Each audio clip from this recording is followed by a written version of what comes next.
Queridos hermanos y hermanas, sobre la solemnidad de Pentecostés, más que pautas o claves para comprender mejor la liturgia de la palabra, deseo plantearles algunos aspectos importantes dados tantas veces por descontado o pasados por alto en relación con Pentecostés y los inicios de la misión universal de nuestra Santa Madre Iglesia Católica, Espíritu Santo. No obstante, pocas veces nos interrogamos por qué la Pascua está separada de Pentecostés por un periodo de 50 días. ¿Por qué se hace tanto énfasis en Pentecostés en lugar de la Pascua? El don del Espíritu Santo en Pentecostés significa una especie de acontecimiento aislado, dando espacio a lo que yo llamaría un pentecocentrismo despascualizado. ¿En qué sentido se puede decir que la misión universal comienza verdaderamente el día de Pentecostés? O más bien, queridos hermanos y hermanas, la Sagrada Escritura expresa una estrecha relación entre Pascua, Ascensión y Pentecostés, vistos como un todo compacto. Ahora bien, considero oportuno reconocer que Shavuot, lo que nosotros llamamos Pentecostés o día quincuagésimo o fiesta de las semanas, no es de origen cristiano. Ya existía y era una de las fiestas de precepto para los judíos junto con la Pascua, Pesaj y la fiesta de las tiendas o Sukkot. Entonces, ¿qué hacía tan especial a Pentecostés? Básicamente celebraban el don de la ley, evocando la alianza establecida en el monte Sinaí. Podemos confrontar Éxodo 34:22. O sea, aquello que era no pueblo se convirtió en el pueblo de Dios. Existe, por así decirlo, una nueva creación que tiene su origen en la sangre del Cordero Pascual. Es decir, Israel llega a ser nueva criatura generada por el poder del Señor, operante en la alianza, la cual se expresa en la Torá. En la estructura litúrgica, por así decirlo, de Israel, queridos hermanos y hermanas, la Pascua es la libertad inicial.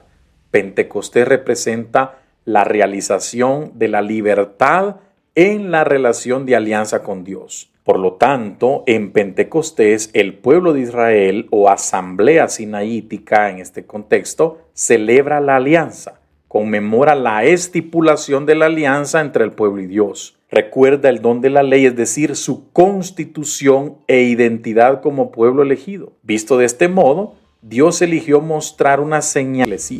Además, hermanos y hermanas, la separación cronológica entre Pascua y Pentecostés es de 7 semanas. Imagínense, 7 por 7. Estamos en un esquema simbólico oriental donde el número es muy importante. Si 7 es la perfección, 7 por 7 es realmente la grandeza de la perfección.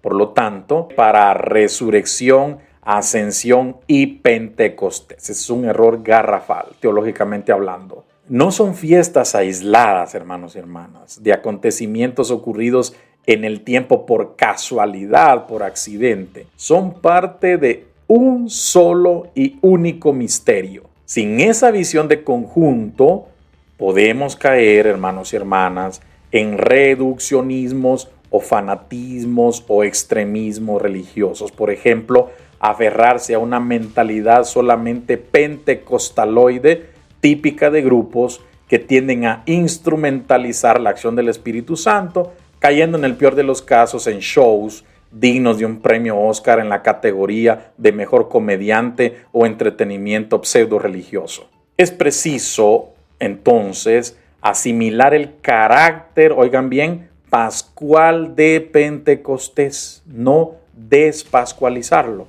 En este sentido, la cuestión que se plantea es esta: ¿por qué el acontecimiento pascual no se ha guardado como la fecha de la fundación de la iglesia? Es muy comprensible que a los apóstoles les faltara un cierto tiempo para asumir todo lo que había pasado. No obstante, esta sería una razón insuficiente para retardar la fecha de la fundación de la iglesia 50 días. Es más convincente pensar que los apóstoles estaban llamados a ser los fundamentos de la iglesia y que, para llegar a hacerlo, ellos tenían que recorrer un camino espiritual en actitud de éxodo, amoldando progresivamente su experiencia de fe a la realidad de la resurrección. El momento esencial de este camino Desde luego es la ascensión de Cristo. Los apóstoles comprenden que si bien el reino de Dios no es de este mundo, se construye en este mundo a partir de la semilla plantada por Cristo y gracias a la misión universal, dejando sobresalir finalmente la catolicidad de la iglesia. Por lo mismo, ya estaba todo listo para que se apareciera en todo su esplendor el testimonio autorizado de los discípulos acerca de la resurrección. Este testimonio funda la iglesia en la realidad de este mundo, porque por primera vez unos hombres elegidos por Cristo para eso actualizan la resurrección de Cristo por medio de su contribución común a la realización de los designios de Dios. Por lo tanto, no cabe duda que verdaderamente se ha difundido el Espíritu de Cristo. En síntesis, la iglesia no es una sociedad como cualquiera. No nace simplemente porque los apóstoles hayan sido afines, ni porque hayan convivido con Jesús por 3 años, ni siquiera por su deseo de continuar la obra de Él. Lo que hace y constituye como iglesia a todos aquellos que estaban juntos en el mismo lugar, según Hechos 2.1, es que todos quedaron llenos del Espíritu Santo. Hechos 2.4. Una semana antes Jesús había ascendido al cielo y todos los que creemos en Él esperamos su segunda y definitiva venida, la parusía. Mientras tanto, es el Espíritu Santo quien da vida a la iglesia, quien la guía y la conduce hacia la verdad completa. Es el alma de la iglesia. Todo lo que la iglesia anuncia, testimonia y celebra es siempre gracias al Espíritu Santo. Son más de 2000 años de trabajo apostólico con tropiezos y logros, aciertos y errores, toda una historia de lucha por hacer presente el reino de Dios entre los hombres, que no terminará hasta el fin del mundo, pues Jesús antes de partir nos lo prometió.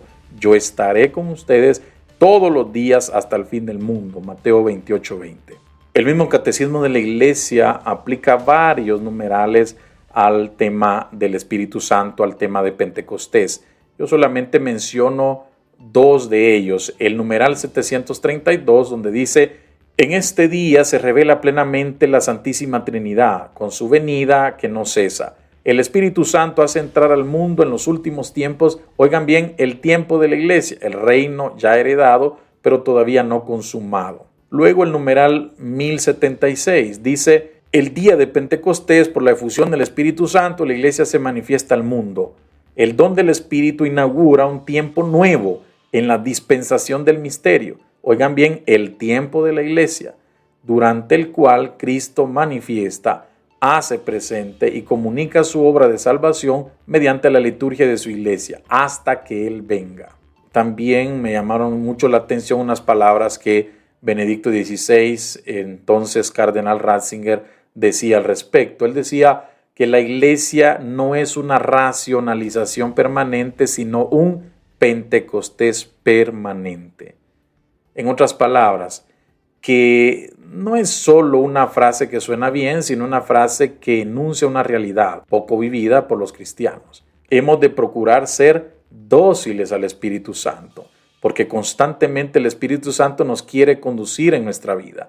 Quizá tenemos la iglesia que tenemos y tenemos la parroquia que tenemos porque hemos funcionado tantas veces con simplemente programas, energías humanas, naturales, y hemos olvidado toda esta dimensión del Espíritu Santo.